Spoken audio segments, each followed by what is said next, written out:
Ils ont également accompli leur devoir civique, les citoyens camerounais du département du Ndirem.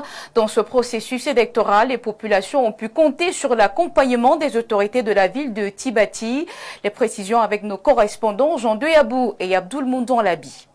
Petit détour dans quelques bureaux de vote dans l'arrondissement de Tibati, département du Ndirem, la sérénité et le calme sont visibles. Roger Safo, préfet du département du Ndirem, venu accomplir son devoir civique et citoyen, à côté de Sa Majesté le Lamido de Tibati et plusieurs autres responsables, se réjouit de l'atmosphère qui règne. À 8 heures, les populations affluaient déjà dans bien des bureaux de vote pour accomplir leur devoir civique. C'est dit qu'à cette heure-ci, le taux de participation par endroit est très satisfaisant. Mais compte tenu de ce que ce matin, la météo n'est pas très bonne, certains traînent encore le pas. Mais nous sommes convaincus au regard du taux de participation que d'ici avant la fermeture, que les uns et les autres vont accomplir leur devoir civique. Ouvert à 8h00 ce matin, les responsables du bureau de vote et Elections Cameroun rassurent que tout est prêt. Tout d'abord, je suis venu accomplir mon devoir civique,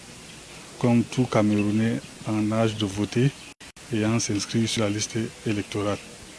Et mon impression, c'est que je constate que tout se passe dans le calme, dans la tranquillité et dans la paix. Par petit nombre, les électeurs de différents bureaux de vote viennent s'acquitter de leurs devoirs. C'est vraiment un moment important de la vie des citoyens. Chacun doit être responsable de son choix et doit avoir une responsabilité dans les résultats qui seront donnés. Comme dans le reste du pays, la fermeture des bureaux de vote est prévue à 18h afin de permettre aux membres des bureaux de vote de passer à l'étape suivante.